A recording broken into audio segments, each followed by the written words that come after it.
Hey. We're What's live, up? guys. What's up, Chapster? Hey, everybody. What's going on? So we were looking over here before we came on, and we saw Sterling. Who was that, Chappie? You said you were seeing some New Mexico in the house. Sterling something. Well, so welcome, got Sterling. The New Mexico flag, but he said New Jersey, so maybe I was missing. Okay. Right there. Sterling Gypsy, we thought you were from New Mexico. So welcome. Welcome, Andrea K, Nikki 6, Dee Dee Merritt. What's up, Dee Dee Merritt? How are you tonight?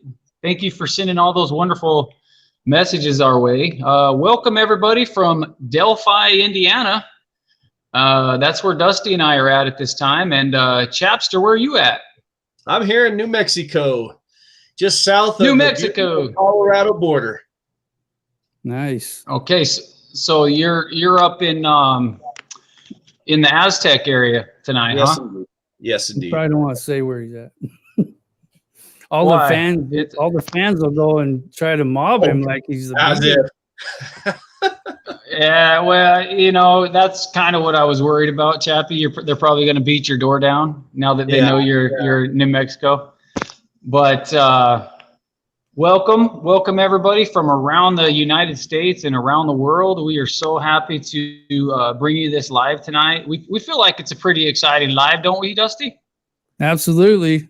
We've been planning to come here for a really long time, and we finally got to, and we had a great day, and we got a couple more up here, and it's going to be a lot of fun. And we got some clips of some footage we took today, and it's amazing up here, actually. Like, we haven't been together for me and Tyson for like 3 years. So we have some behind the scenes footage of us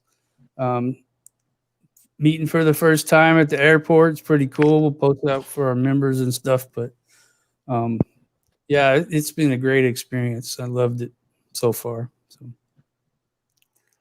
Yeah, you know, we woke up this morning, Chappie, and yesterday there was a lot of rain here in Indiana when I flew in. I actually flew into Cincinnati, and there was a lot of rain, and so we were kind of like bummed because we were like, man, we really wanted to go out to Delphi and go, you know, across the bridge and shoot great footage. Well, anyway, we woke up in our hotel room this morning, and we looked out the window, and it was like we couldn't have asked for a better day. I mean, it was absolutely gorgeous, wasn't it, Dusty? Yeah, it was. It was phenomenal. Yeah, I loved it. That's what you call divine intervention, cousin. Absolutely. Yes. You know, we were blessed with great weather, and we got a chance to go out and shoot some amazing footage here in Delphi. We went around the little town of Delphi, and we talked to some residents. Not a lot today. We're going to try to do a little bit more of that tomorrow, but we were kind of under a time restraint because we were trying to get over to Anderson, Indiana today as well, which we did. We were able to go to the Anderson Speedway. That's where they're hosting a race tomorrow. And we're going to be bringing you not live, but we're going to be bringing you videos of that event. We were actually invited to that event by Andy Mormon, who is of course, the brother of Suzanne Morphew. And he got us tickets. And so we're super excited, especially after going out there today. I mean, it's just like one of those situations where it's like almost going back in time a little bit, huh, Dusty? I mean, it's everything that we need in this country right now. It's like Americana, it's a very small venue with wooden bleachers.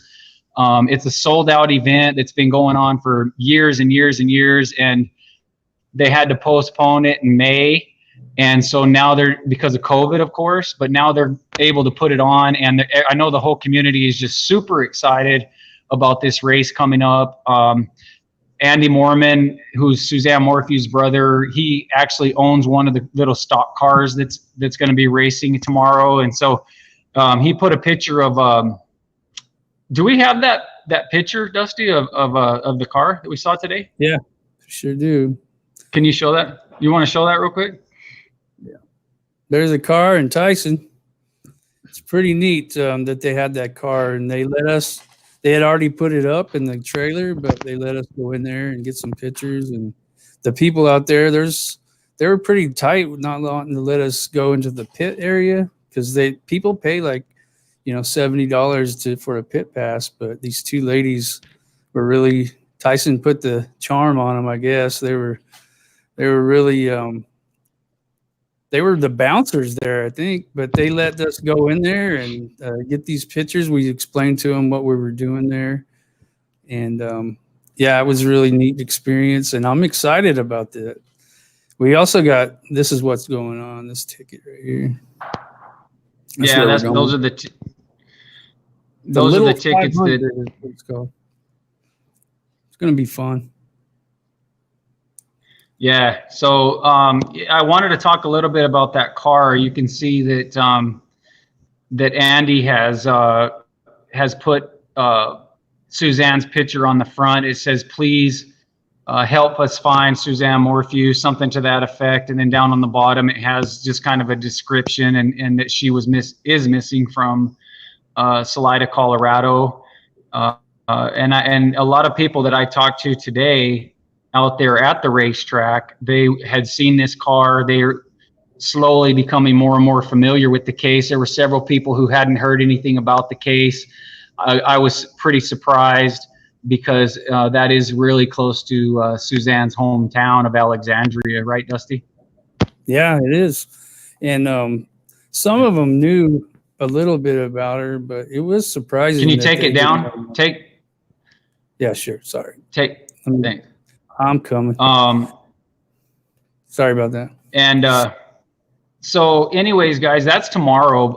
We want to show you more footage of that. We're going to be releasing some videos that we're going to shoot tomorrow night when the crowd is in full effect and the race is happening. I got to admit, guys, being from Arizona and that part of the country, I have never been a huge NASCAR fan, but it was unbelievable going out there today and seeing the enthusiasm that these people have. They had all their little these little cars. I'm not sure exactly what they call them, but they had them in their trailers and they were like fixing them up and they were getting the tires put on and it was really a neat experience. I think that, that I'm probably going to start looking into NASCAR a little bit more. It's really just a neat sport. Are you into it, Chappie?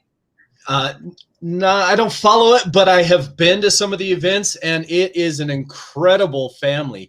It literally is a ginormous family of 100,000+ people that come together. Everybody is friendly. Everybody is great. I'd go with you. Let's go. Hey, let's go, buddy. Let's go. I mean, it's American. Americana. I mean, it's everything that America stands for, and especially right now with the stuff that we're facing in our country. And I'm not going to get political here, but we need these feel-good stories out here in the world today. And this is one of them, man. I know that there's a lot of people that are suffering with Suzanne missing, and I'm one of them. And I know Andy is, and the family's just extremely tore up about it, and rightfully so. But, there's so many good things that are happening surrounding these stories, people stepping up, people that are helping from all around the world. It's just such an amazing feel-good story, that aspect of it. Don't you think, Dusty? Yeah, it was really neat to be out there, and because there's not a whole lot of events that are going on now with sports and stuff like that. I did see one sign that said, "Please sit one bench in between everybody," like in the bleachers. I thought that was interesting. But I mean, otherwise everybody's walking around like it's normal. So that was kind of refreshing actually to see that. Being in the South, there's a lot of NASCAR stuff going on out here. And I think these are like the midget cars. I don't know if that's politically correct. Maybe just call them the little cars, but so anyway, yeah, they're amazing. Those people that we saw them out there working on these cars and getting them tuned up to get ready to race tomorrow. And they got whole teams and huge trailers and and it's a pretty amazing. They got a lot of big sponsors. Like I saw a Tony Stewart Foundation on one of these cars today, and it's really, really cool. I think It's that they put a lot of Yeah. time into a big deal. Yeah. Yeah, well, you know, I got to say this, Dusty, kind of as a disclaimer here, that Andy Mormon's car that has the picture of Suzanne on it, the one that we were showing here, did not qualify for the race. Unfortunately, we were really hoping and praying that that car would qualify, but we did find out from the beautiful ladies that led us into the pit, the pit today, that Andy Mormon's car is the first alternate. So if anything happens with any of the other cars, they're gonna be in the race. And I can't remember the driver's name, but it's not Andy. He has a driver, but we're going to be super excited to be out there tomorrow and have that experience. And we're going to bring you guys some amazing footage of that. You guys, I've said it before, I'll say it many, many times. You guys can live through Proxy, through us, and go on these amazing adventures with us. Chappie, we wish you were here with us, buddy. I'll be there next time. Hey, yes, you will. Yes, you will. I thought it was interesting. Those ladies, I told them to get that car in the race. I was going to go pop the tires on one of the cars, and she said, well, we got a big trailer full of tires right there. It doesn't matter. And I was like, oh, man. So they were really nice. And that lady, you know what?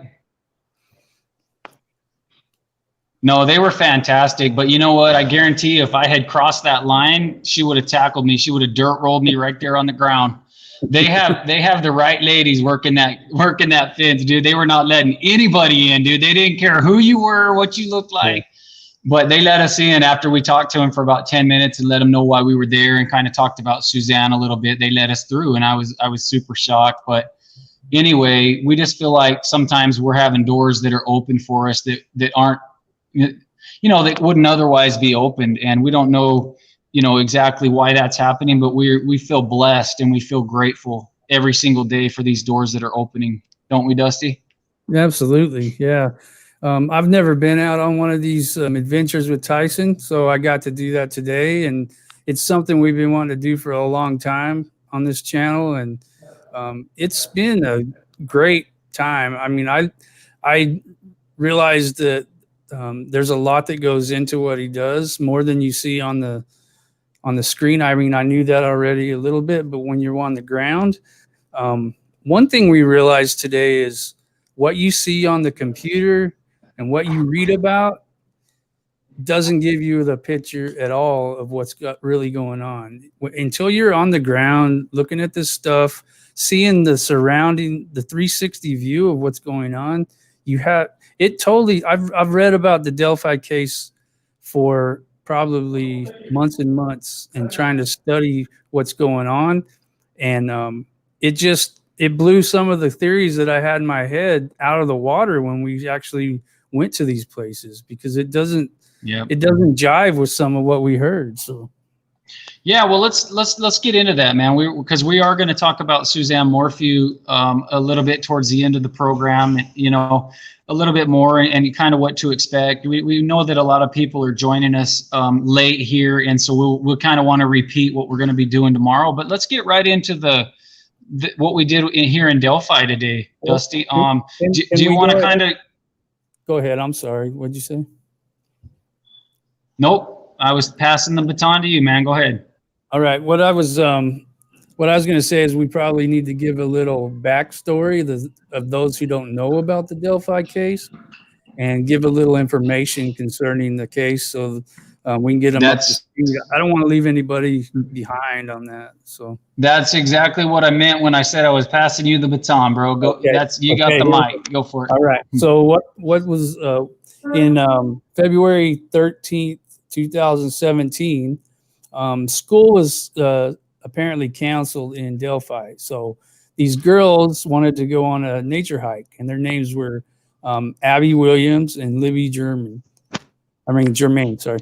And their sister Kelsey Germain took them, or Liberty's sister Kelsey took them out to the Monon High Bridge, and they were going to walk out there. So they did that, and they were walking out there, and they were on the bridge. They took a picture They must have seen a guy following them, the guy that came to be known as the bridge guy. He's a suspect in this case. And they took video of him, picture of him, and they got Libby was smart enough to do this on her cell phone. So what happened was they got his voice on there saying guys down the hill. They ended up being found the next day. Their bodies were found. They were murdered. And there was a sketch that came out. But about a year ago, the sketch totally changed. It changed to a younger person. And so the sketch, changed. It got a lot. I watched the press conference. A lot of people in that press conference were upset because they were like, we've been looking for the wrong guy for like 2 years. And they made comments about that. So this case is in February, it'll be 4 years old, and they're no closer. They've had several suspects. I don't want to say they're no closer to finding them because hopefully they are, but from what's been in the press, there's not a whole lot of attention on this case. So that's just the brief overview. If you want to add anything, Tyson, feel free. I just grazed the surface on it. No, and that's good. I know a lot of true crime followers already know about this case, but there's always those who haven't. And so we just wanted to kind of give a basic recap. First though, Dusty, I want to say this. I think I messed you up on Libby's last name today. I mentioned Germain a couple of times, and it's actually German. Okay. And I saw people in the comment section saying that, and that's because we were kind of saying we were saying it back and forth today, and I think I said Germain more times than German, but it's actually German. But thank you for that overview there, Dusty. And I just when we first pulled into Delphi this morning, we just kind of drove around the town a little bit, and we just kind of sized it up. We tried to talk to a few people there around town, and which we did. And we talked to these construction workers that told us where the actual bridge was. And so we went out there, and we parked where we assumed that Kelsey German, the sister, had dropped them off that day. And we kind of just went one step at a time, didn't we, Dusty? Tried to retrace the steps of what could have happened that day. And you're right. I mean, there are so many theories running around out there, and it doesn't matter how many YouTube videos you watch or how many articles you read regarding this case. You can't really have a sense of what's going on until you're there in person. And I too have read a lot and researched this case, and I was shocked at what we saw today and how different the lay of the land was, compared to what we had conjured up in our minds. Yeah. So anyway, one of those things was I didn't realize how close this bridge was to an interstate. Now, I don't know if it's an interstate or just like a highway. I think it's a highway, but it is very close. And in fact, the drop-off point where Kelsey dropped these girls off, the bridge, the first bridge, actually, it's more of an overpass. It goes over the highway right there. So the very first thing show it to us. Yeah, go ahead. Yeah, sure. All right, welcome back, everyone. So here we are at the Monon High Bridge Trail. As you can see on the sign, this is actually the spot. I'm going to have Dusty turn around in just a minute and show you where Abby and Libby were dropped off by the sister, Kelsey. And what we noticed is that there's a freeway, an interstate. I don't know if it's an interstate, but it's a highway right here next to the drop-off point here. So that is kind of a game changer for us in terms of who this person was. So take a look.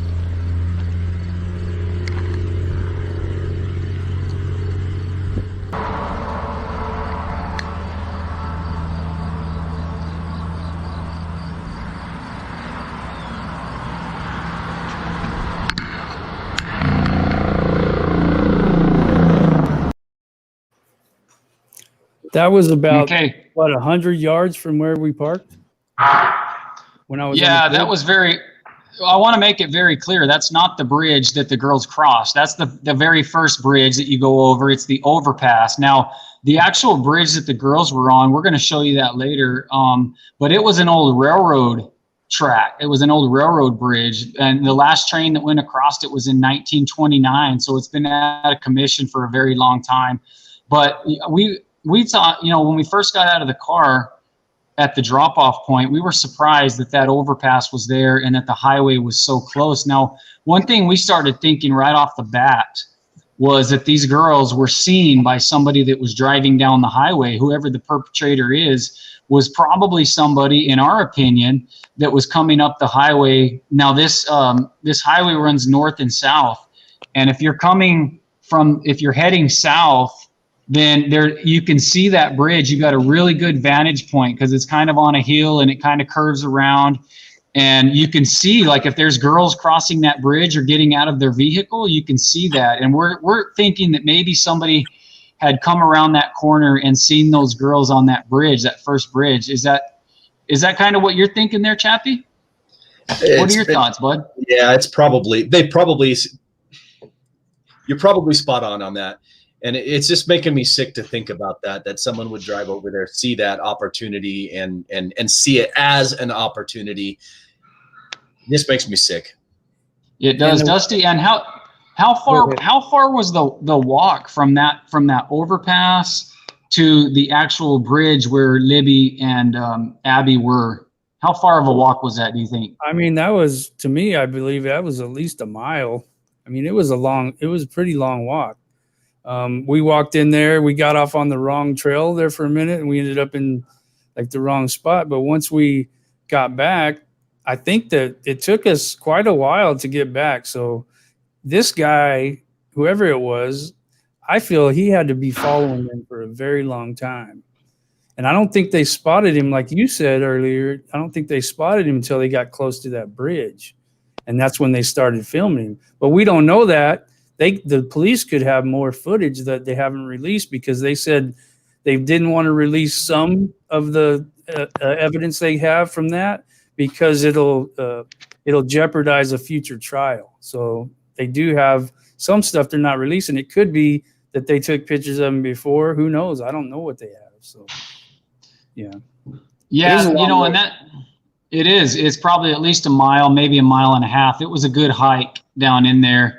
And one of the things that I was thinking about as we were walking down there was how this guy was so hot on their trail. We've heard theories of maybe it was somebody that had a tree stand or maybe somebody that was hiding in the woods. I don't believe that. After being out there today, I think it was somebody that saw an opportunity and followed these girls down in there and was pretty hot on their trail.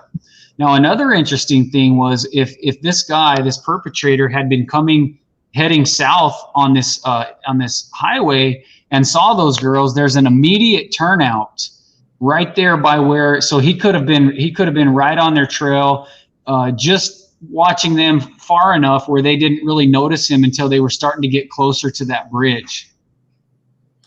So when you showed the geography there, that's actually what I thought. It's so close that anybody could have seen that. Anybody driving by, they could have just turned in there and waited for the right opportunity. Just follow back. Yeah, it makes me sick to think.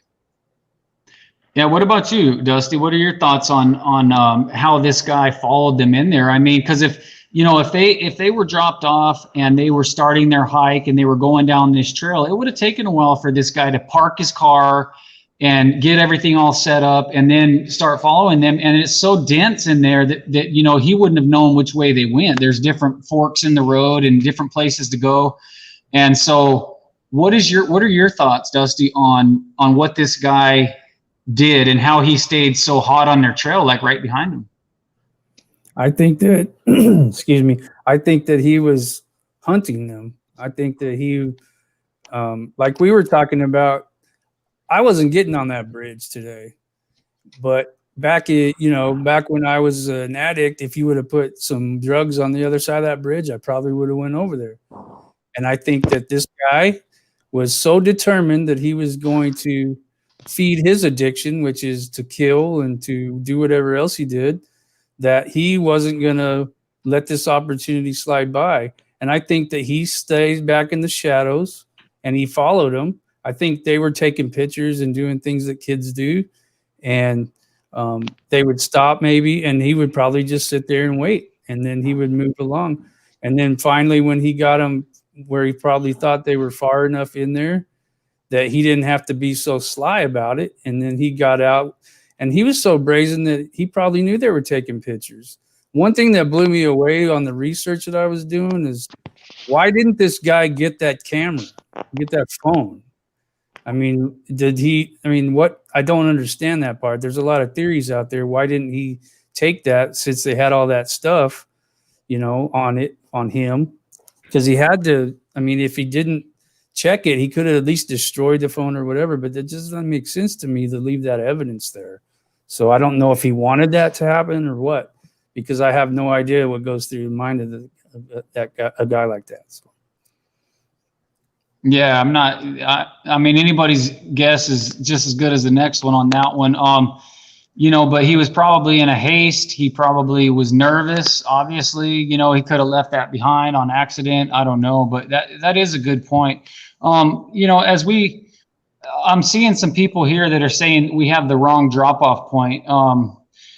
So the research that we did, it was right there by 300 County Road 300. That's where we were at, guys. Just so you know, we were at County Road 300. So it might look different because it looks like they've done some stuff to it. They put up cameras, and there's all kinds of different signs up about you're on your own if you go out here. So we're not responsible signs. We've got pictures of all that. I don't know if we're at the right spot or not, but I think that we were, because I don't know where any other spot would be. Well, the research that I did, it was right off of County Road 300, right by the DES or the CPS welfare building, and that's where we were. Just so you guys know, we were right there at the trailhead. But anyway, Dusty, we finally made it. We finally made it to the old railroad bridge, didn't we? Do you have footage of that? The picture of me standing on it? Maybe. Well, let me check and see. Keep talking and let me get it up. Okay. Let's see. So let's go ahead and go to the comments here, Chappie. You want to look for a couple questions and take those? Yeah, let me take a look real quick. In the meantime, I just want to say that whether you're in the right spot, the wrong spot, it doesn't matter really so much. I think it does matter, but it doesn't matter so much as what the facts of the case are. Eventually, the spot will be found. Eventually, all the details will come out. But we've got to figure out who or what kind of person did this. I know my mind is spinning about the whole idea that this person, and I really do believe that this person probably saw an opportunity and was so sick at that moment that he decided to prey on two innocent little girls. It just makes me sick. Here's that picture. Well, well, hold on, Dusty. Before you put that up, okay. I want to say something here, because I'm seeing a lot of people that are actually from out here in Indiana that are saying that we have the wrong entrance point. Now, guys, if that's the case, we researched it and we went to what we thought was the right spot. But I got good news for you. We're going back tomorrow. We'll be back out there tomorrow, and we will approach it from any angle. If there's another entrance, we will look at that and we will size that up, and we'll take that into consideration as well. So yeah, definitely. Thank you. Email us and tell us where it is, and we'll go there for sure. Yeah, we're new out here. We've never been out here before in our lives, and so we were just doing research and trying to find out where everything happened. So we really appreciate you guys if you're steering us to the right trailhead. So yeah, and that may be the case, Dusty. I thought they entered right there by County Road 300, but we'll take a look at that, guys. So anyway, let's go ahead and move on. Dusty, you want to post that picture right there real fast? Sure. Okay, so there it is. You can take that down now, Dusty. I just wanted to show you that I made it on that bridge, and I turned around. So you was a lot braver than I was, buddy. Yeah, I got to tell you, man, I was pretty sketched out going across that bridge for a number of reasons. Number one, it's old. and the railroad ties are very old and they're very rotted out. And not only that, guys, but I don't think you realize from the pictures or the videos online, but it's very high. I would say it's probably at least 70 or 80 feet high above the water. So it's no joke, man. It's pretty intimidating going across that. And one of the things that we noticed, that the detective, I think his name was Carter, that's in charge of the investigation. I think he's with the Indiana State Police, but he said that he felt like this guy was very familiar with Delphi, whoever it was, and that he had probably more than likely crossed over that bridge before because he's doing it with such ease. I mean, I know he's kind of walking weird because he's trying to straddle the railroad ties and not fall, but he's doing it with his hands in his pockets and he's doing it so casually. And it's not something, and I can tell you because I walked across it today, it's not something that you take lightly. And so this guy had probably been across that bridge before. So, you know, we're just trying to get all these theories and these ideas that we have put together, you know, that we saw, you know, with our own eyes today and come up with an idea of what could have actually happened. Dusty? Yeah. So I've seen some people say to educate ourselves about this case. That's what we're trying to do, guys. We're out here. We're trying to educate ourselves. We've read a ton of stuff about this.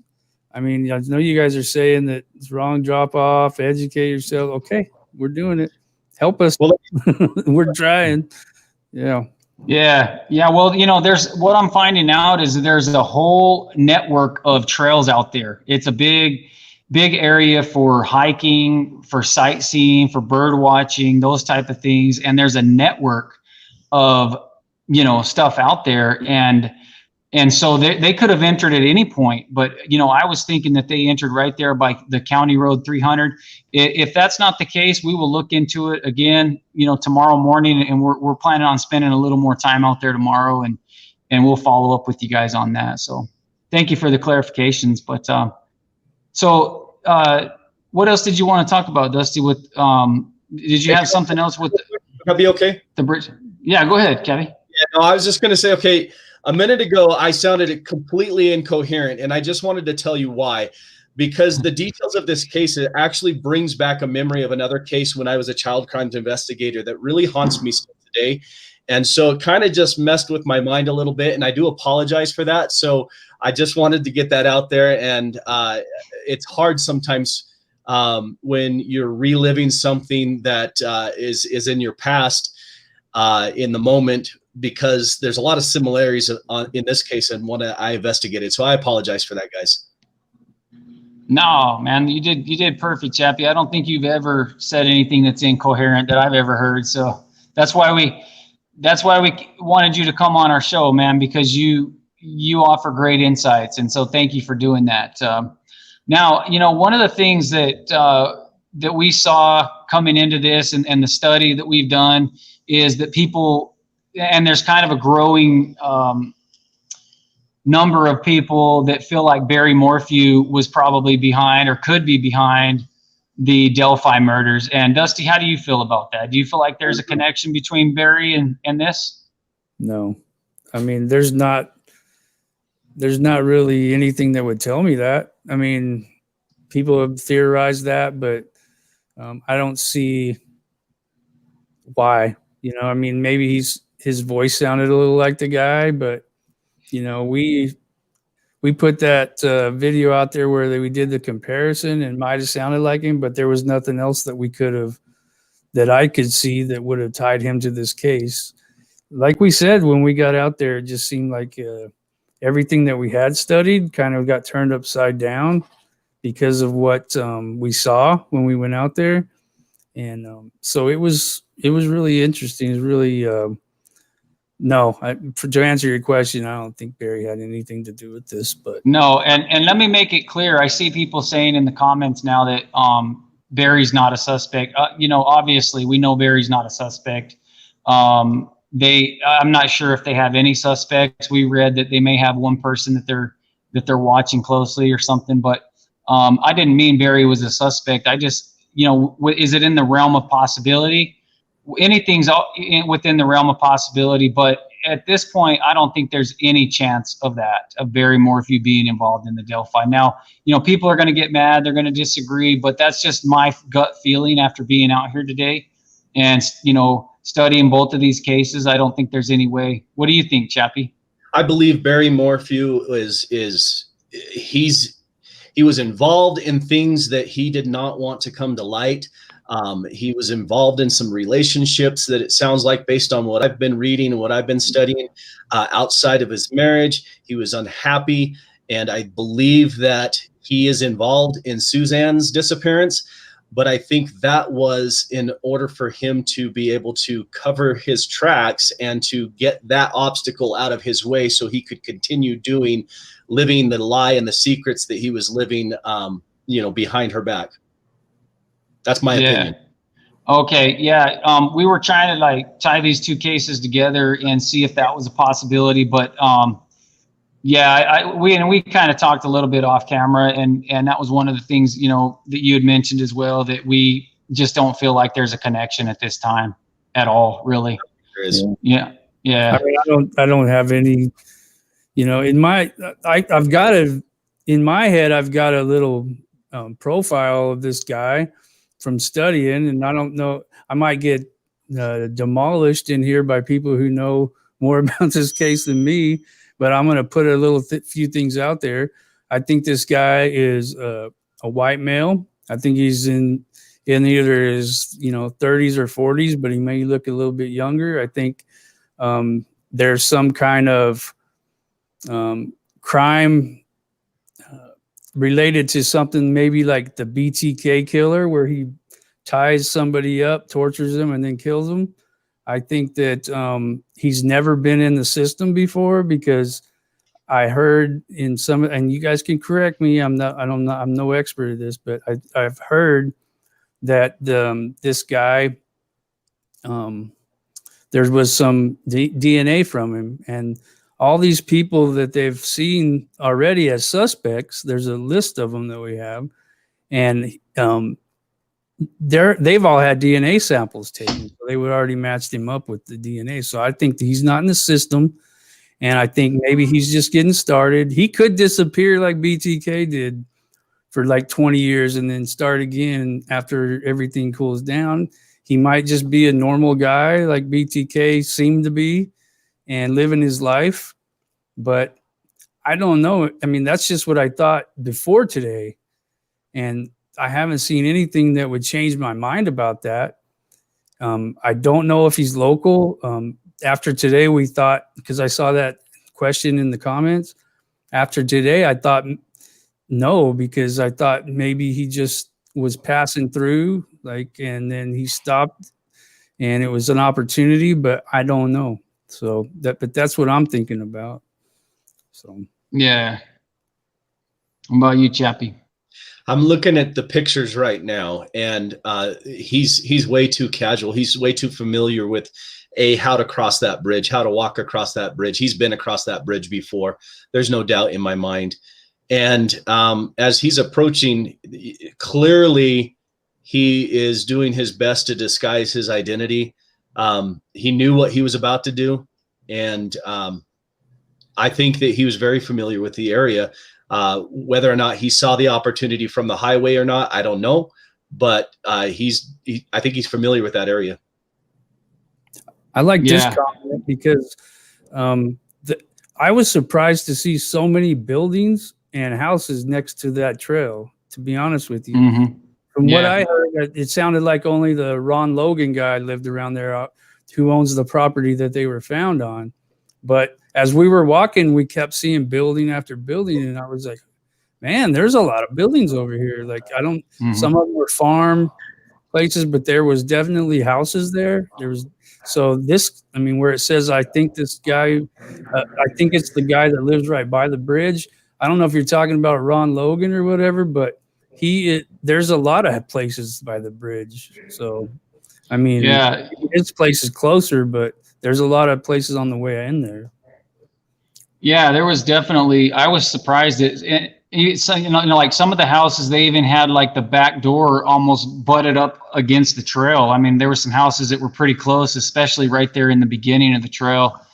So yeah, I was surprised too. But you know, as you get down to that bridge, the railroad bridge where the girls were and where this guy was, it becomes a little more isolated down in there.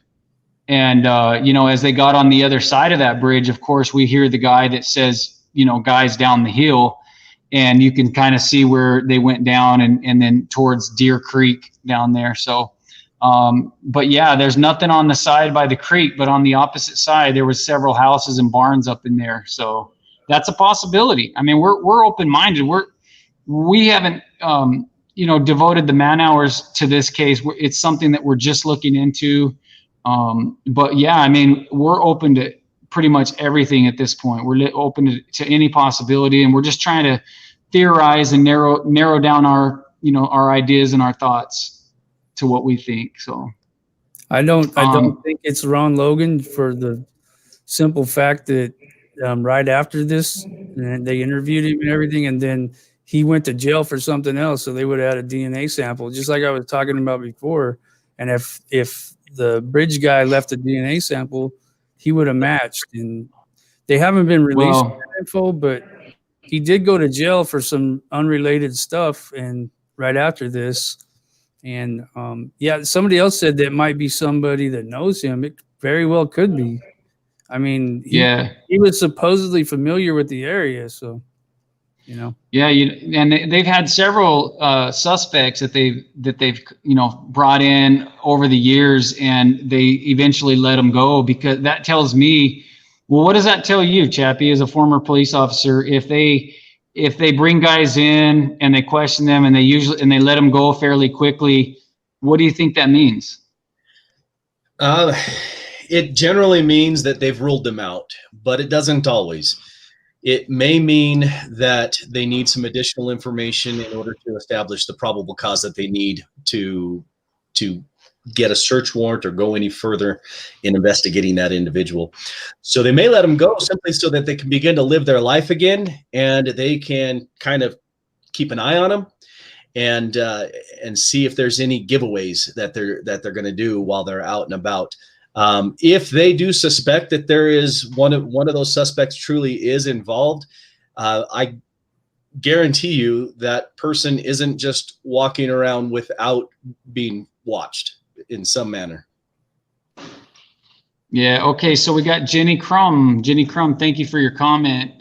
Tyson, if y'all want the help, I'm sure me and Randy could help you out. So guys, if there's anybody in the Delphi area that wants to come out and meet us and maybe shoot some video with us and help out with this case, you know, tell us. We went around town, around Delphi today. We didn't get a really good response. In fact, we had one lady that called the cops on us, and so the cops ended up showing, but all we were trying to do is research the case and ask questions about it. But people are very on edge, aren't they, Dusty? Very on edge around there.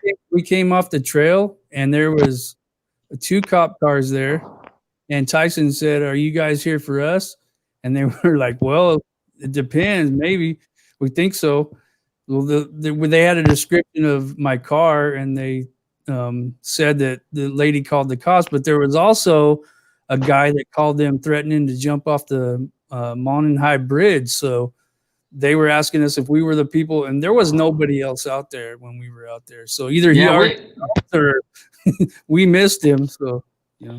Yeah, it was a kind of a weird day, man, for that. You know, we didn't get a really good response around town. People were very, I hate, for lack of a better word, I hate to say this, but I believe in calling it like it is.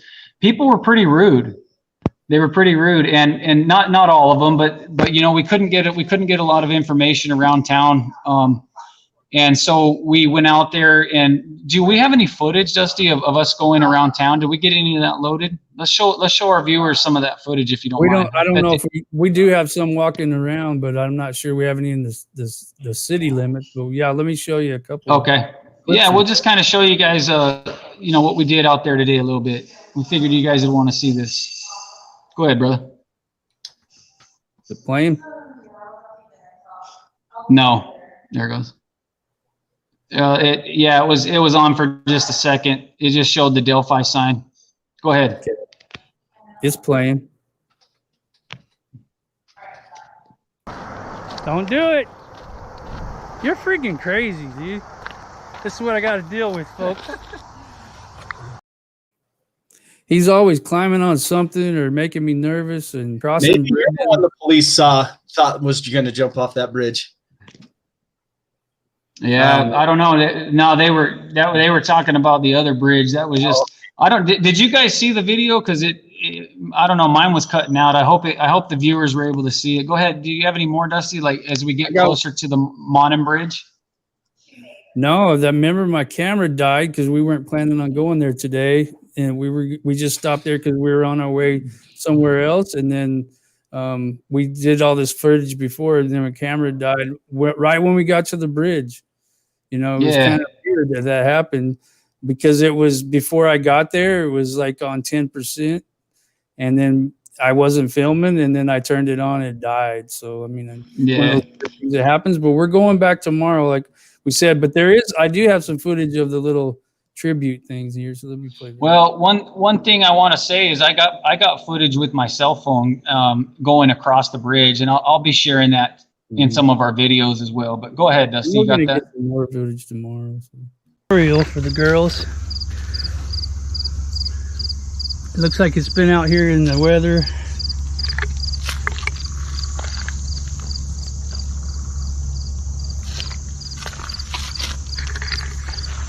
There's notes and pictures, different things in here. It's an L.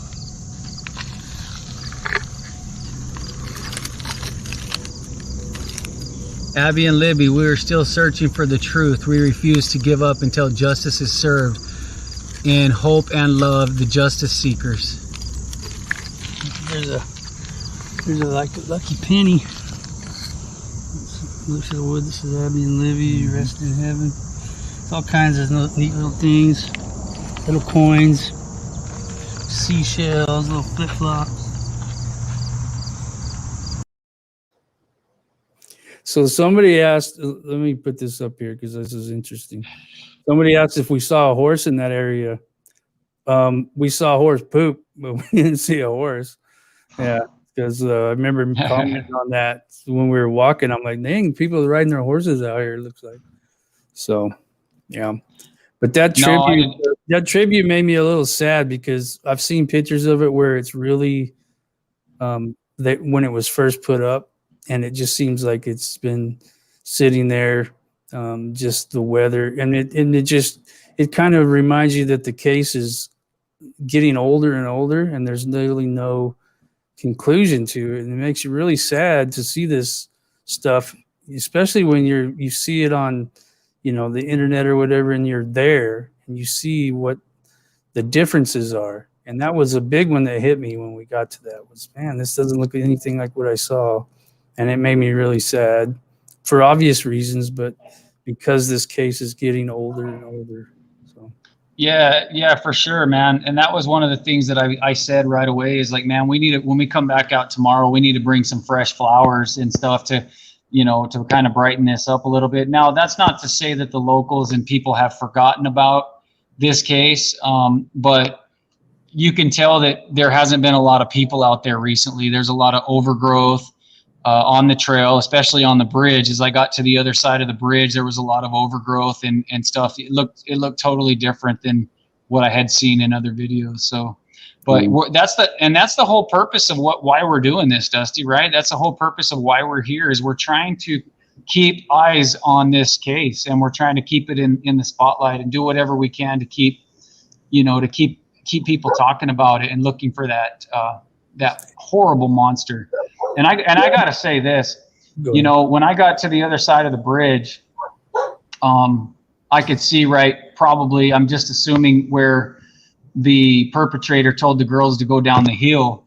And I just, man, I had this really awful feeling come over me that was just like, it was indescribable. It was just awful. It was like an evil feeling of just some horrible, horrible things that happened there. And this guy needs to be caught, and he needs to be caught like 3 years ago. And and we're going to do whatever we can to try to keep eyes on this case. It's something that, you know, we realized it was kind of like not necessarily a cold case, but it was an older case. And, but we just kept feeling like magnetically drawn to this case for some reason. And so here we are in Delphi, and we're trying to do whatever we can to find clues and talk to people and keep it in the public eye. Is that important, Chappie? Oh, it's extremely important. In fact, what you're saying reminds me sorry, my dogs are barking in the background. I hope you can't hear it. In 1998, my neighbor, I lived in a neighborhood in Mesa, Arizona, and one of my 12-year-old neighbors went missing. Her name was Mikkel Biggs. And I spent years investigating that case alongside with the Mesa Police Department, and also just investigating it on my own, because I did not want that poor little girl to be forgotten. Initially in the beginning, there were a lot of flowers, there were a lot of comments, there were stickers that people were putting on their car with her name, you know, help find Mikkel Biggs, and on and on and on and on. And then as time progresses, I watched those stickers start to fade and peel and come off people's cars. And it broke my heart, because it's still an unsolved case to this day. We still have no idea. We have a general idea of what might have happened, but it's an unsolved case. And it breaks my heart to see, not only have we not brought peace to the family, we haven't gotten any closure for the family, but we have no justice for what happened to that girl. And I never want these cases to be forgotten. I want these cases to be brought back and put at the forefront of people's minds, because that's the only way they're ever going to get solved. Mikkel Biggs is a name that most people don't even remember anymore. They don't know about it. And it still haunts me to this day, because we haven't solved that one. Yeah, I do remember that name. I remember that little girl as well. And that's a really good point, Chappie. And people have to understand that you're former law enforcement, and so this is coming directly from a former law enforcement. Now, I want you to know that law enforcement feels the exact same way about these cases. They're more than anybody, probably. They want to get these solved and find a resolution to them, don't they, Chappie? Oh yeah, absolutely, hands down. Yep. And so, you know, we know that they're working hard. We did read that there's still, you know, about 8 investigators that work this case every single day, still trying to find out, you know, what they can. And so, but you know, there's a lot of, go ahead. I'm sorry, Tyson. These cases never leave you as a law enforcement officer. They never leave you. And it's not always just resolution for the family, although that is the most important thing. We need resolution. We need some kind of closure for the family, and we need justice for the victim. But you think about these cases day and night and day for years and years and years, especially the ones that you were unable to solve and bring that closure. And it's hard. It's hard. Yeah, I can only imagine. You get so like emotionally attached to these cases and whatnot. So, but Dusty, what are you thinking, man? You got any more video you want to show our subscribers? I don't have any video, but I wanted to make a comment. I don't want anybody to think that we think we're going to come out here and solve this case, because that's not going to happen. We're not law enforcement, and we don't have that illusion in our heads that we're going to solve it. Our main focus is to do anything we can to bring attention to it. And if we just happen to be out there and we find something, we're going to tell law enforcement about it, and that'll be the first thing we do. But we know that's like a needle in a haystack scenario that's going to happen. But we do think that we have enough followers that we can get this case back in the spotlight. We can ask other YouTubers to help us do that, and we want to do that because we care about this kind of stuff. We don't want this case, like you guys said, it's not by any means a cold case, but it's, you know, somebody said, is this case even old? But it is. I mean, it is old when you go. I mean, somebody else asked, did we see any pictures of Abby and Libby? I didn't see one up today when we went around there. We didn't go to a whole bunch of places, but we did go through the town and there wasn't anything that I saw, which I'm not saying there isn't any, and I'm not trying to bash on the people of Delphi in any way, but I did not see any urgency, and where that's what I think that this case needs is some urgency. I think it's getting a little too putting on the back burner, maybe not by law enforcement, by media, for sure. Yeah. Well, and that's what happens, unfortunately, to a lot of cases, thousands of cases around the country and around the world every year. You know, it's out of sight, out of mind. And either you have the evidence and you have the breaks, or you don't. And when you don't, you just keep digging and digging and digging. And that's what they're doing here. They're trying. And Chappie, before I let you talk on that, I want you to look at the screen. And this is my good friend, Sweetie Pilo. Hi, Sweetie Pilo. Thank you for joining us tonight. She's joining us from Phoenix, Arizona, like I mentioned last time. But does Choppy remember Angela Bridle from 1992, Phoenix, Arizona? I remember the name. I remember the case. I remember some of the details. I wasn't involved in that investigation. I don't know all the details of that investigation, but I do recall. Yeah, I do. And just to give a shout out to Sweetie Pilo, I went and checked out your channel the other day and subscribed. You do some great stuff over there. Thank you for what you do. Yeah, you know, I was real impressed with Sweetie Pilo when she made that video in her closet, and that just showed like a lot of dedication. And I'm trying to bring her on our show. I'm trying to get her on here, Chappie. I want her to be right next to you, just for one, not for just for a visit. Just come visit us, Sweetie Pilo. So anyway, I'm just kidding. Okay. So before I get too far along here, I want to thank everybody for the donations and for you guys that are sponsoring us. Here's one from Stella Bella. And then there was another one that just popped up a little while ago. Who, Dusty, do you have the... I'll get it back up for you. I can't remember who it was. It's Nat Mann is who that is. Nat Mann, thank you so much. You guys are amazing. Thank all of you. There's so many of you on here. K Black for Abby and Libby. K Black, thank you very much. So Dusty, is there anything else you want to say regarding our day as we went out today and we spent the good portion of our day researching the Delphi case, actually doing some boots on the ground, going to the bridge, going to the, where we thought things were taking place. Is there anything else that you want to talk about? And then I'll switch gears over to talk a little bit more about Suzanne Morphew. I just was excited to be out here because I've seen so many of you comment on doing this Delphi case. And me and Tyson have been talking about it for a long time. And I'll tell you that this whole trip that we're making, and believe me, we penny pinch, this whole trip is financed by your donations and money that we've got from this YouTube channel. And we never thought that would be possible. And we're by no means making a ton of money on this, but we are making enough to where we can go. And you guys are financing in that. If you're buying a t-shirt, if you're sending in these donations, if you're doing any of that, it's because of you that we're out here. And so because of that, we want to have feedback from you and, tell us what you want us to look for. Tell us what, and we can't do everything that you ask us to, but we can really try our best to do what we can to do justice, or to bring justice to whoever harmed these girls, whoever murdered these girls. So. Yeah, and I just enjoy being out with my brother. This is a dream come true for me. I can't wait till our cousin joins us on our next one.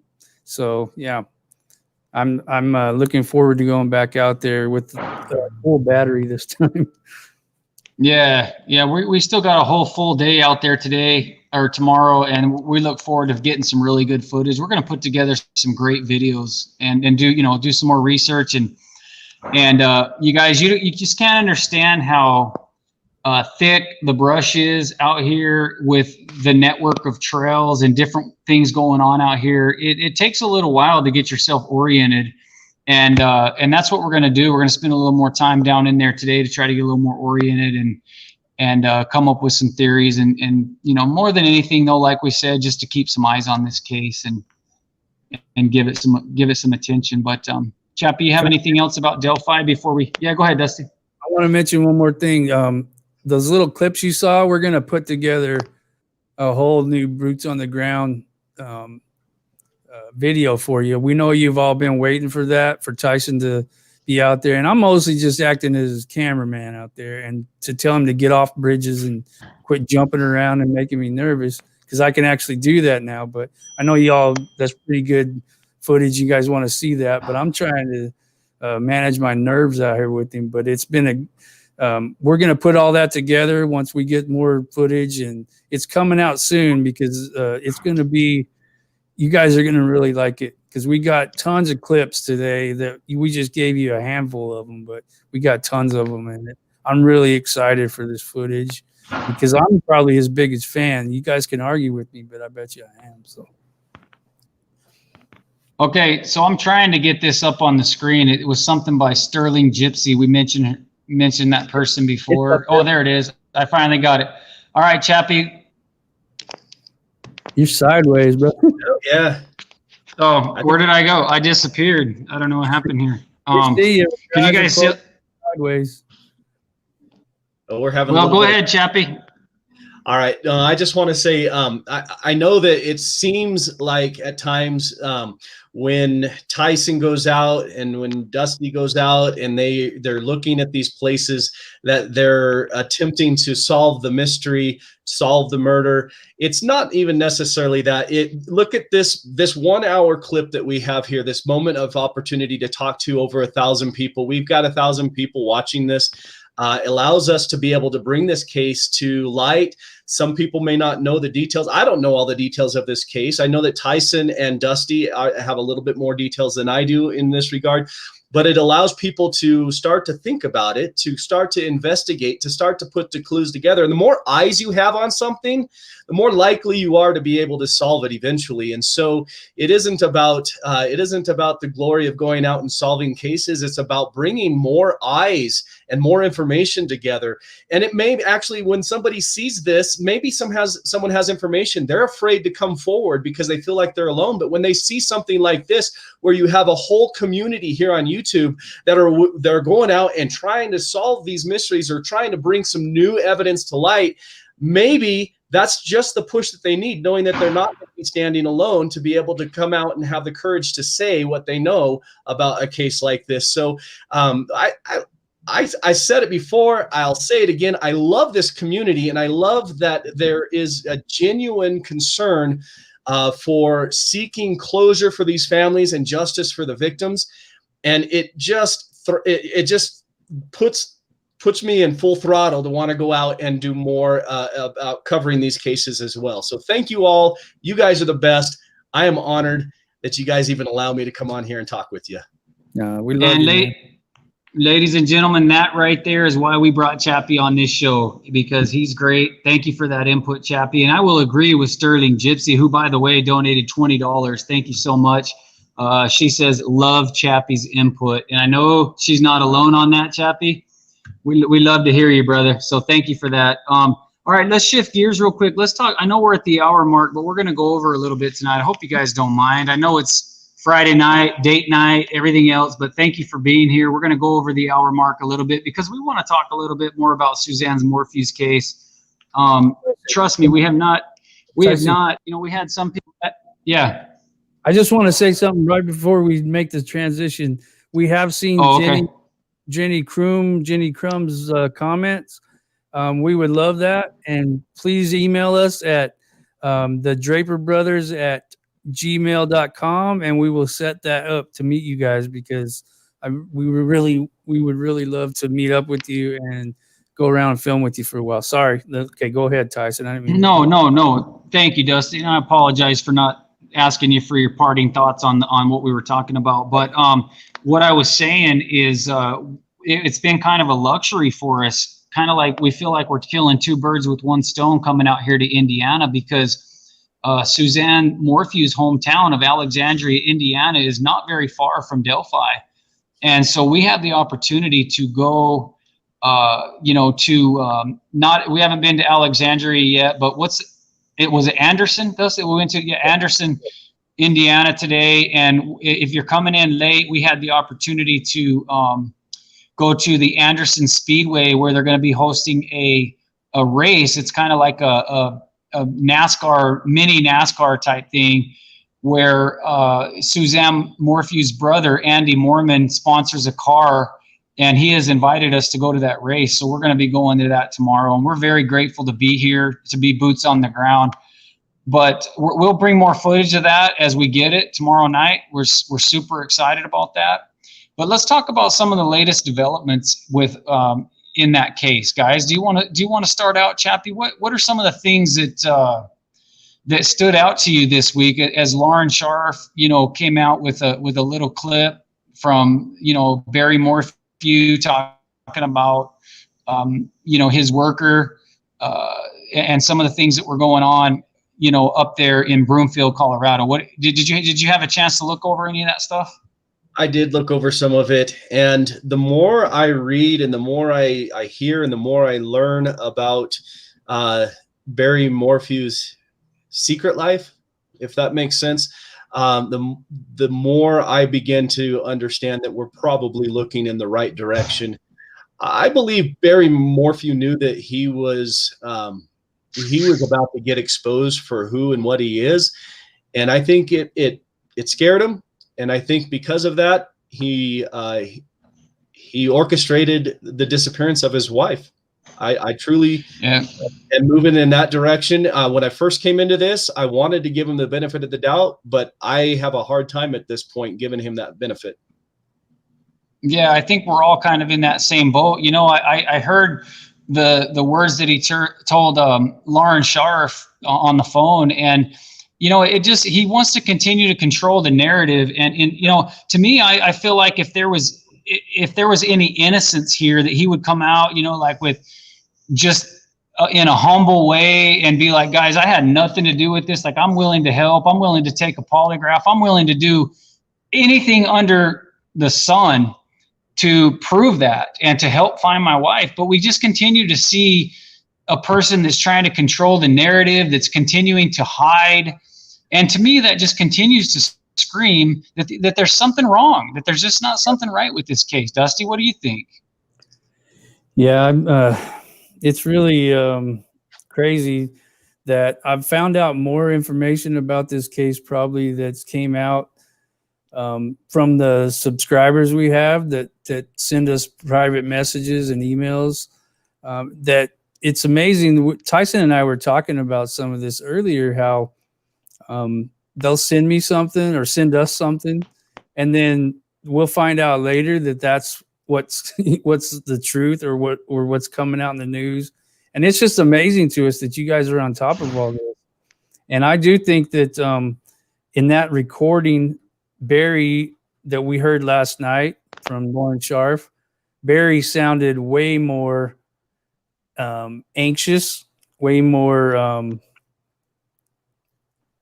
I don't even know the word for it. He just seemed like he was not relaxed at all. He was wanting to control the narrative as far as what was coming out. So anyway, yeah. I'll tell you what it was, Dusty. I'll tell you the right word: pressure. Yeah. And he's feeling the pressure and he's feeling the heat right now, and rightfully so. I mean, there's a ton of people putting pressure on him, and that's what I'm saying is if you were innocent and you're feeling that kind of pressure, I mean, this is my opinion, guys. I mean, take it or leave it, but I feel like you would come out.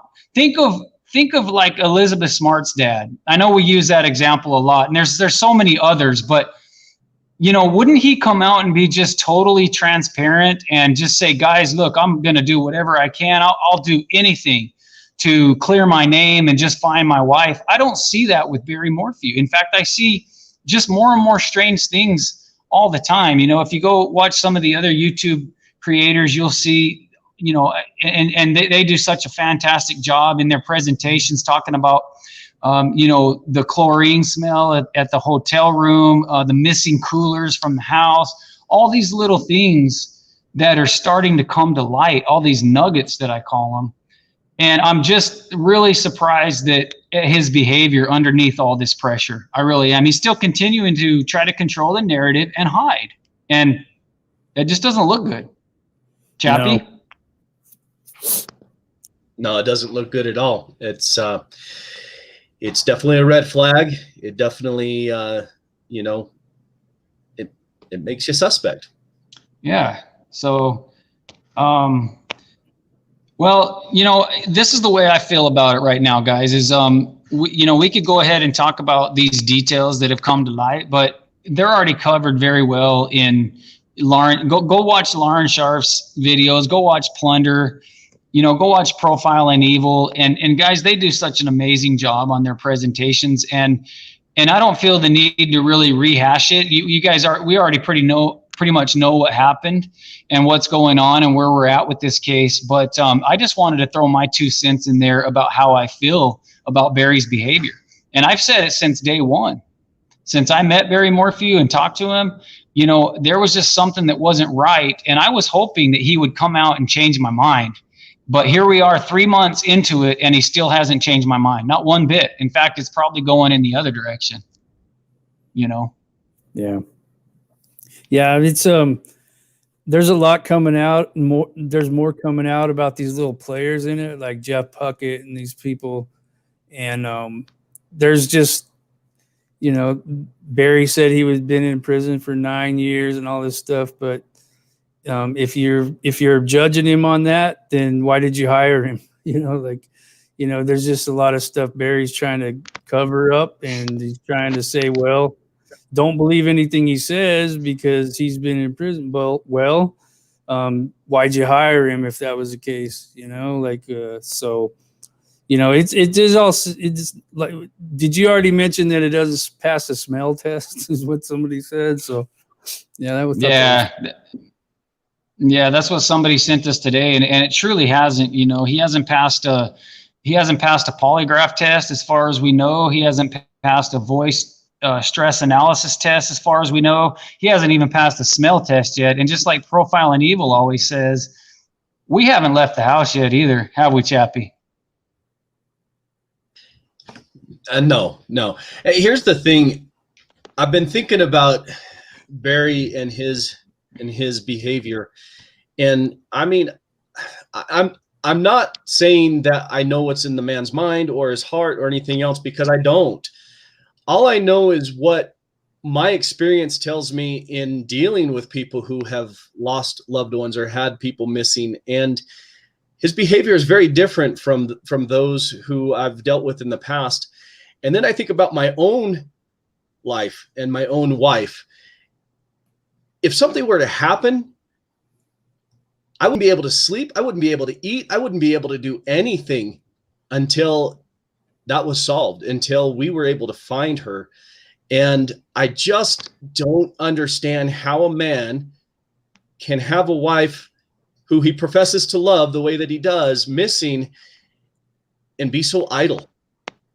It just, I can't comprehend it. And I'm not, like I said, I'm not him, so I can't really answer that, but I just know based on my own thoughts and then my experience in watching others, it just seems terribly odd. Yeah, there's just so many, like Profile and Evil said that night, there's just so many red flags. And instead of trying to clear the air and clear those up, it's like there's just more and more. And it reminds me of the little kid that tells a lie. And then what did you say, Chappie, on one of our other live sessions here? Didn't you say that when you tell that first lie, what do you got to do from then on? What do you got to do? Do you remember what you said? I remember every detail of that lie because, if you can't recant the same lie when asked about a certain circumstance or situation, you're going to get caught. And when somebody has something to hide or when somebody is not telling the truth, they're very leery about talking to other people or about making their presence known, being out there in front of people, because they know that they have to remember that lie and they have to remember it in specific detail so that they can recant it later on in the exact same way. Yeah, as I was listening to you there, Chappie, and kind of reading through the comments here, there's people that are saying in here that Barry's innocent until proven guilty. Absolutely. Absolutely. We don't know. and we all we're going on is what we've seen, what we've heard from Barry, and some of the evidence that we have. It's not a personal vendetta against Barry. It never has been. It never will be. Right, Dusty? What do you think, Dusty? We're just giving our opinions about why the things he's saying look suspicious, and why the things that it's out of the ordinary. We don't understand it because we think of our own loved ones being missing and how we would react. That's not at all saying that he doesn't have a right to react the way he wants, but that also the way he acts is under scrutiny too, because we're trying to get to the truth, and it seems like he doesn't care about that. I mean, I'm not saying that's the case. Maybe it's the opposite. Maybe he doesn't want the truth to come out. If he's guilty, that he doesn't want the truth to come out. But anyway, I'm just kind of like to the point after being out here and knowing some of the things we know that we're trying to work on at this moment. It's really frustrating that when you see Suzanne's picture on a little race car and then talk to her brother and all this stuff, it's just really frustrating when you have somebody that's married to her for over 30 years and they're not doing these kinds of things. And it is frustrating. And we have no ties to Suzanne whatsoever as far as like being family or friends prior to this or anything. It's just we see the heartbreak in the loved ones, and we see the heartbreak in a lot of you who care about these cases. So it's hard to watch somebody that doesn't seem to care, and we're not saying he committed murder or anything, but it's odd the way he's acting. So no, Dusty, that's a great point. And I think that when we look and talk to Andy Mormon, we take a look at what he's been doing over the last couple of weeks, his frustration has just boiled over. I'm sure he loved Barry as a family member, as a brother-in-law. They've known each other for a very, very long time. But I think his frustration has just finally boiled over and said, look, I got to do what I got to do to find my sister. And I think that's the case with a lot of our subscribers and a lot of people around the world. I know it is the case with myself. I'm frustrated. I want to know more. I want to know, what's going on. And Barry just continues to avoid anything that's going on and continue to try to control the narrative. And it's not something that, in my heart of hearts, I feel like it's not something that an innocent person would do. What do you think, Chappie? I just have a hard time thinking that it would be something an innocent person would do. I think that I just see a lack of insincerity in Barry Morphew, and that it bothers me. It truly does. And I really don't. I see the people saying, hey, that's speculation. It's speculation. It truly is. It's gut feeling, and some of it is experience in dealing with suspects and family members of lost ones, and seeing how differently they react. A suspect reacts very, very differently than a victim's family, or loved ones, I should say, those who are innocent. And his mannerisms just shoot up a lot of red flags. And maybe I'm wrong, and honestly, I hope I am wrong. I would hate for that to be the case, to find that a man who had been married to a woman for 30 years and professed love the way he did towards his wife would be so cold as to harm her. I hope I'm wrong. My gut tells me I'm probably not, though. Yeah, and one of the things I want to say here real quick is when this case right around Mother's Day, in June and pretty much all through the summer, this case was kind of quiet, because it was like the beginning of COVID-19, and there was other things that were dominating the news at that time. And I knew I had my video of Barry where I recorded him and had that conversation with him. And I knew it was only a matter of time before the lid was blown off of this case if we didn't find, out what happened. But if it continued to go on the way that it was with silence from Barry and and all that, that the lid was going to blow off of this case. And we're starting to see that now. We're starting to see this case really gain a lot of traction. And it's really exciting to see how everybody's coming together on this. We're collaborating, and we're really starting to put the pressure where we feel it needs to be put. And it's only a matter of time before the truth comes out. The truth, just like I said, the truth always comes out in the end, doesn't it, Dusty? Yeah, and there was one thing that I wanted to mention that I was really hoping that Lauren would have asked him about was, and you know, I'm not criticizing what she asked. She may have asked this and it just didn't air, but I wanted to know if he was truly there Saturday night, because that would have blown up his whole statement about seeing her Sunday morning asleep when he left at 5 a.m. Because that guy was saying that he was there Saturday, you know. So that would have been huge, you know. Like, but I didn't hear anything about that. Haven't seen. He did say. He referenced that there's cameras all over the place. Barry said that in his statement, which is true, you know. And he said some other things that, like, it smelled like chlorine before he got there. So he wasn't denying that it smelled like chlorine or anything, or bleach or whatever in his room. So, you know, there's that stuff kind of throws me a little, you know, like what I want to know the truth behind when he got there, because that's huge, you know. All that other stuff about coolers and stuff, yeah, that's interesting, but I don't know if that matters right now. I mean, I have no idea about that. I don't know where the coolers would have went, but I know what people are. I mean, I can imagine what they're assuming where they went, but I want to know timeline stuff. When if somebody says something happened at this time and then it comes out that it didn't, that's huge. You know, I want to know if it's the truth or not. So.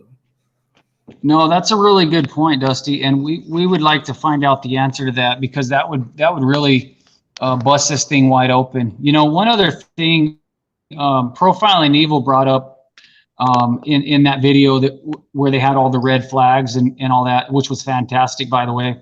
But one of the things that they had mentioned in there was that Suzanne had talked to one of her best friends about a wedding the night that she went, you know, that she went silent, which was right before Mother's Day, the night, I believe it was the night before. But one of the things that we're trying to do while we're out here in Indiana is we would like to try to talk to that friend. We would like to try to reach out to her. And I don't know if she's watching our channel. We do have her name, but I'm not going to mention it here in our video.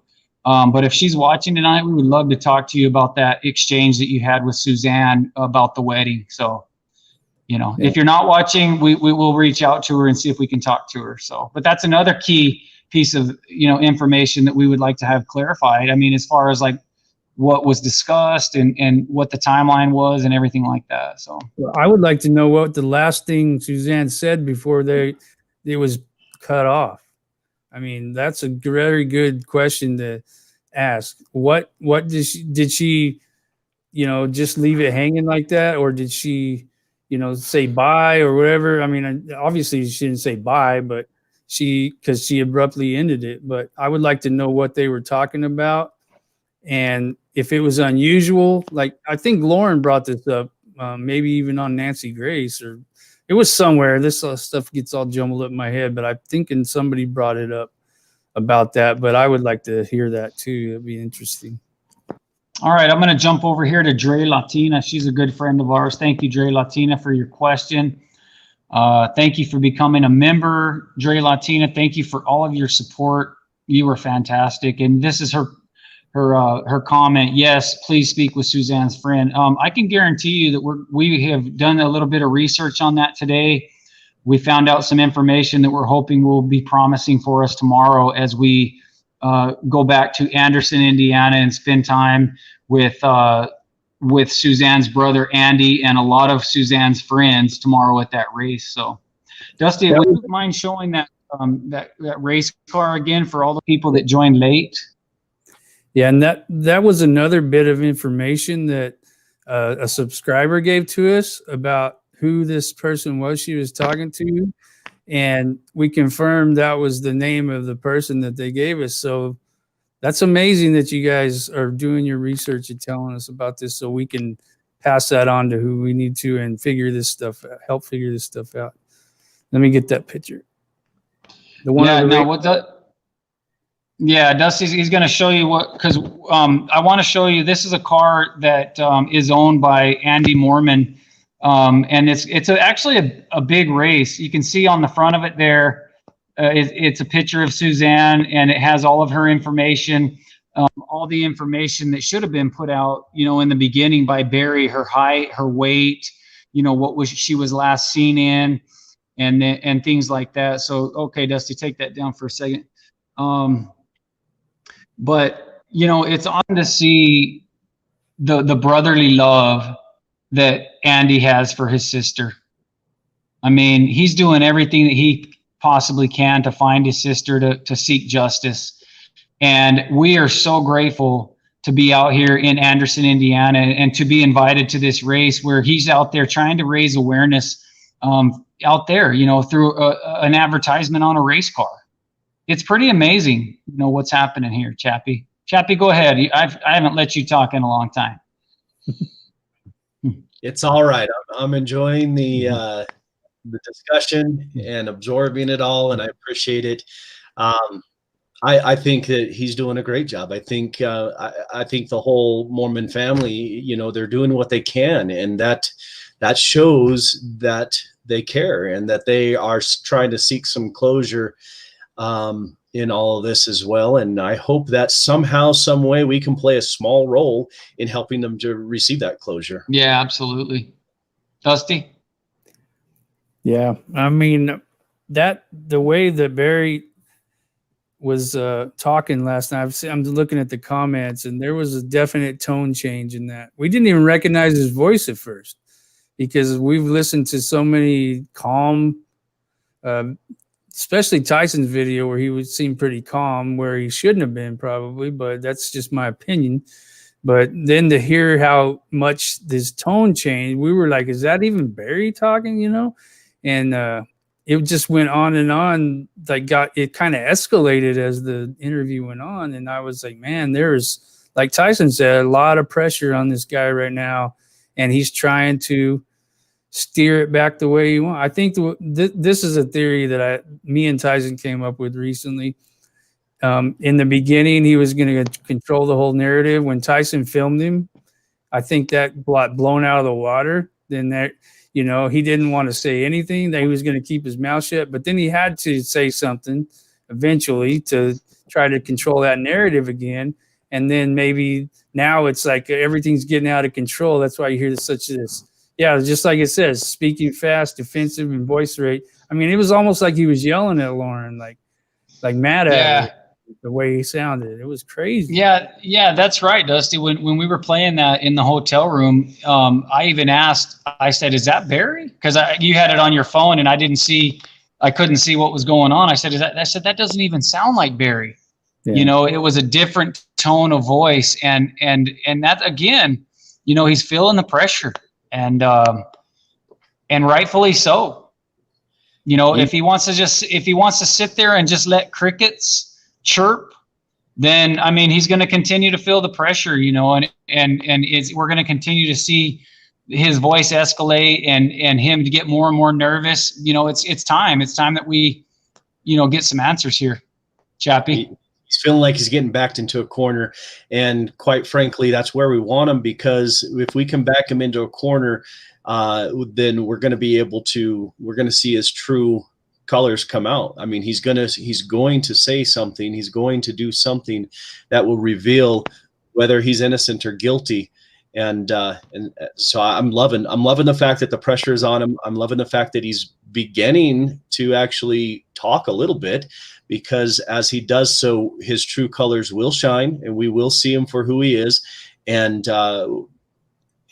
there's just nothing that will change that. The more we see of him, the more we hear of him, because of the pressure that he's feeling, the more we will know of his guilt or innocence. And I think it's great. I think we keep putting the pressure on him.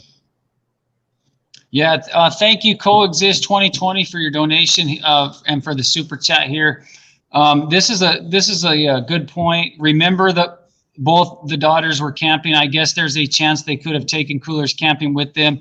I mean, who doesn't take a cooler camping with them? Maybe. Yeah. Again, there's so many. There could be 1,000 different explanations. There really could. I mean, we don't know. We're just taking the information that we're given and presenting it as it comes to us, but it's not saying it's factual. I don't think any of these YouTube channels are based on facts. Nope. But and the girls could have taken them camping, but it was just another piece of it was an interesting piece of evidence, I guess you could say, that just kind of like it just didn't feel right. It didn't sit right with a lot of people. Him being a hunter and a big time hunter and camper and stuff like that, and not having any coolers, which apparently were there before, but now they're gone. He doesn't have any. So. Yeah. What do you think, Dusty? I think that is really strange, but I'm not sure it means anything yet because I'm not sure. I don't know any facts about what happened as far as a cooler was involved, but I mean, yeah, the girls, a lot of people on here saying that camping trip was a little convenient, and that looks bad. You're encouraging them to go camping on, during like Mother's Day's coming up. You think they'd want to spend it with their mom, and they probably did. But anyway, I don't know. I mean, it's just there's so much speculation, like everybody's saying. We don't know, but we have our suspicion. One person said that Barry's tone made her very uncomfortable, and one said that was his true side coming out. I mean, when the pressure's on, what happens? Your true self comes out, and stuff happens. I mean, it might be the worst part of your true self because you feel all that pressure, and it might not be how you act on a day-to-day basis, but when the pressure's on like that, you're going to start seeing stuff happen. And that's just probably what law enforcement wants to happen. They want to see what happens when they apply a little pressure to them. So, it's not a bad thing, I guess, to see him reacting that way, but it still makes you upset because then it makes you think more and more that he may have something to do with this. Yeah, I was looking for a comment here that went past, and I can't find it anywhere. But it was talking about the bike being put down this ravine that was just outside of the camera view, and that was something that Lauren Scharf and I talked about the day we were out there. But I think I never mentioned it until I was on Nancy Grace, and then I talked about that. But that I wanted to bring that up as the comment went by because that was something that was very interesting. Now, I don't think that most of you guys have been out there to Salida. Maybe some of you guys have and have taken that trip. But as you come around that hairpin turn, that's right where the bike was found. And it's kind of down in a hole where the cameras, you can't see anything, from the road, which is up above, or from any of the cameras that are up and down that road. So again, it looks very staged. And I wanted to point that out because that was something that I had talked about on Nancy Grace, but had never really talked about before. But it's a very vital piece of information because Chappie, and I'll let you take it here in a minute, Chappie, but if I was a kidnapper or I was doing something horrible, out there in the woods, that would be the first place that I would look to ditch a bicycle. What do you think about that? Yeah, I think you're right. Yeah, I think you're right. First stage to ditch a bicycle is where the cameras aren't pointing. Yeah, I think you're right. Clearly, I don't know, but I think that you would probably try to stage something in an area that would give you some type of validity, a camera or I don't know. But yeah, I think you're right, Tyson. Okay. Yeah. So Kayla Litchfield, let's look at this real quick. Have they asked Tyson Draper to testify or brought it up? I'm not really sure who they are. If you're talking about law enforcement, I have talked to the CBI on a couple of different occasions. So, if they want to talk to me, they're welcome to. They got my phone number. They've got my email. They've got all my information. So if they want anything, they can have it. So I'm not sure why they need to talk to you. Everything that you got's right there on that video. So, you know. yeah, but I just wanted to bring that up because I think Kayla's I'm not sure who she is. I have never seen her in here before, but I wanted to talk about her little question there because, you know, it may be on some people's minds. You know, if they want to talk to me, let them talk to me. I have nothing to hide. So, all right. Peggy Sue, we're gonna go to your comment. Fine, Suzanne, and I think Peggy Sue, we're gonna talk about that for just in closing here. We've been going almost an hour and a half, but that's the bottom line here, right there, Peggy Sue. You nailed it. You nailed it. I mean, we could sit here and ramble on all day long, can't we, Chappie? But that's the goal right there, is to find Suzanne. Now, everything else is just peripheral and secondary to that right there, isn't it, Chappie? It's imperative that we find her. Suzanne holds all the answers. Whether she's alive or deceased, the answers are there with Suzanne.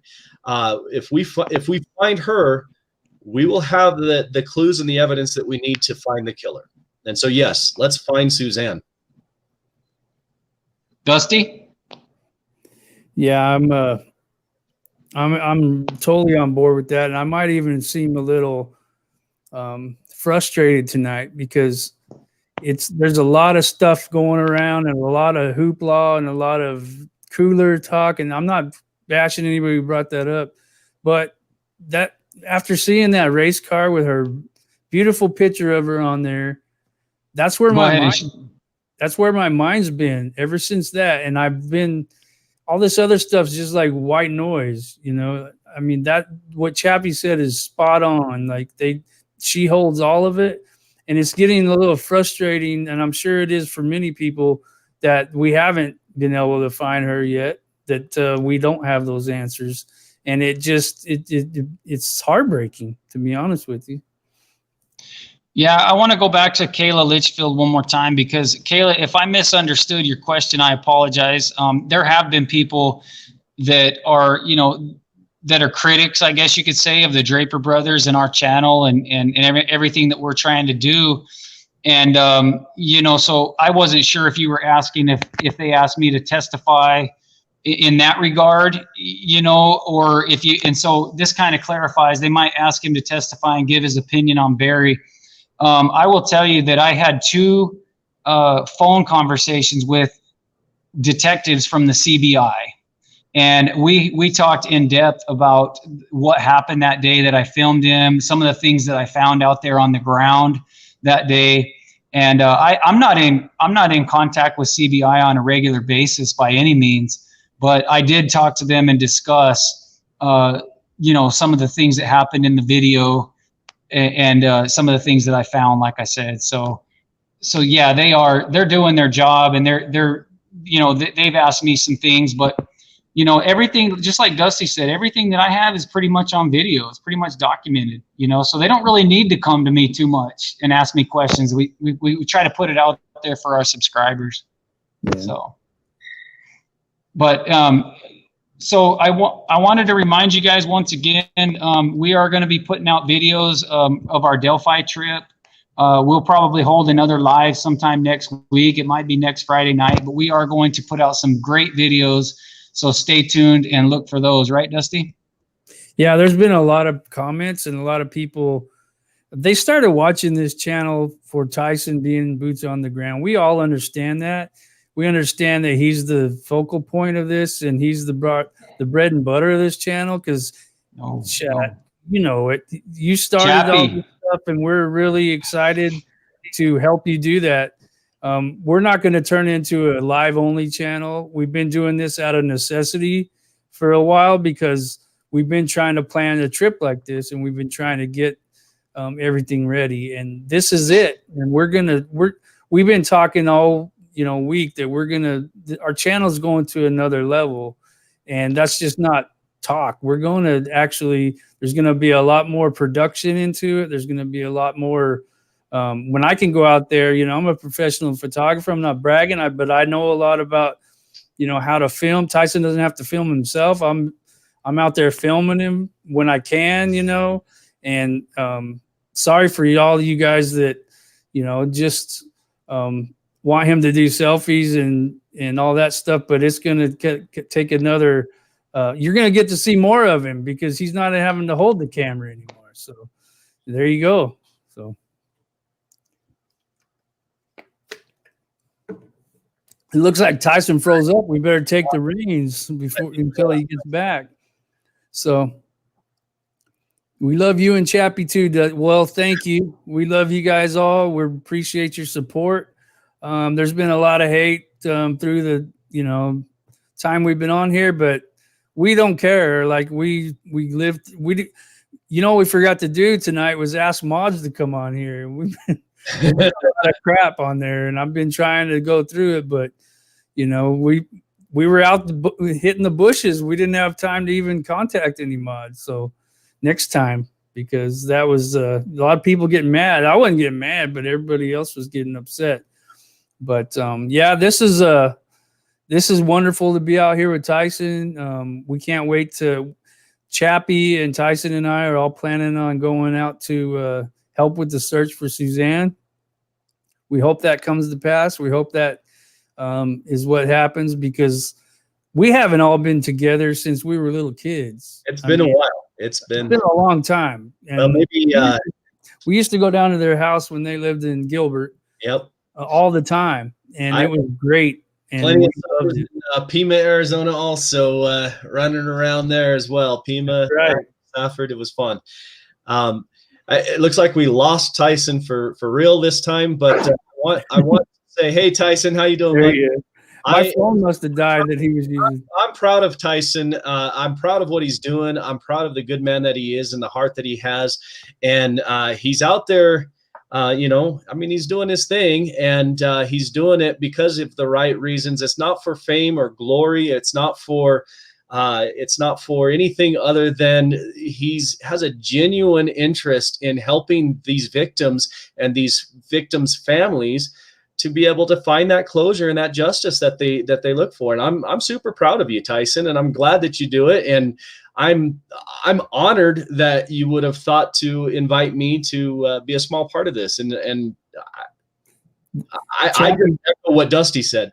Chappie, that was definitely divine intervention whenever you were asked to do this, because he came to me. He didn't even know you had a little bit of radio background when he suggested. I was like, heck yeah, let's get him on here. That'd be great. It was a no-brainer, man. After watching your videos on Instagram and hearing you sing. Hey, Chappie, can you sing for us? I want everybody to know, dude. Can you sing a little song? I don't know. That's a lot of pressure right now. What do you want me to sing? Whatever you want, man. What's your favorite song? Oh my God. There's too many. It's like High School Musical in my head on a daily basis. Chappie's he's got an amazing voice. And while he's thinking of a song to sing in closing here, I was watching him on Instagram and his videos on there and some of the stuff he was doing for his job, etc. It was fantastic. And I said, you know what? We got to get Chappie. We got to get Chappie in here. Not only does he have prior law enforcement experience, he's a very intelligent guy, but you're so talented, man. Let's hear it, bro. What song you got? I don't know. Yeah. I'm almost a little hesitant to sing. I don't have any accompaniment. It's just, my voice, a cappella. What makes me sound good sometimes is that accompaniment. But what do you want? I'll get some music going for you. You're erasing my excuses, bro. What's up with that? If you don't feel comfortable with it, we can plan something the next time you can do it. Not feeling comfortable. I feel actually very comfortable singing in front of folks. But let's do this. Let's actually plan something meaningful, because if I do it now, it's not going to be meaningful. It's more of a sideshow. But let's talk about it. Let's plan something meaningful, and I'll be happy to share with these folks. That sounds great, and that's a great idea to have it mean something, because that's what this is all about. We appreciate it, Chappie. Absolutely. We love you, man. Love you, brother. Hey, love all you guys. Thank you all for showing up tonight on a Friday night. Thank you for your donations. Thank you all for being here and your comments. We love every single one of you. And be looking for our videos coming out on Delphi. They're going to be great, guys. I guarantee you, Dusty pulled up some of the footage today when we were prepping for our live here, and we were kind of watching some of the video that we shot in Delphi today, and it was amazing, wasn't it, Dustin? Oh, I was telling him I have this picture in my head of what I wanted to be like when we were out here together, and this footage blew that away. I mean, I was just really pleased with it. Let's put it that way. Yep. So be on the lookout for it, guys. Yeah. We love all of you. Thank you so much, and we hope you all have a wonderful weekend. Chappie, do you have anything else to add? Yeah, throw in the comments if you guys have a song that you think would be meaningful for this group. Throw in the comments, and we'll go from there. Awesome, Chappie. All right, guys. Take care. You're the man, brother. You're the man. Love you guys. Bye, guys.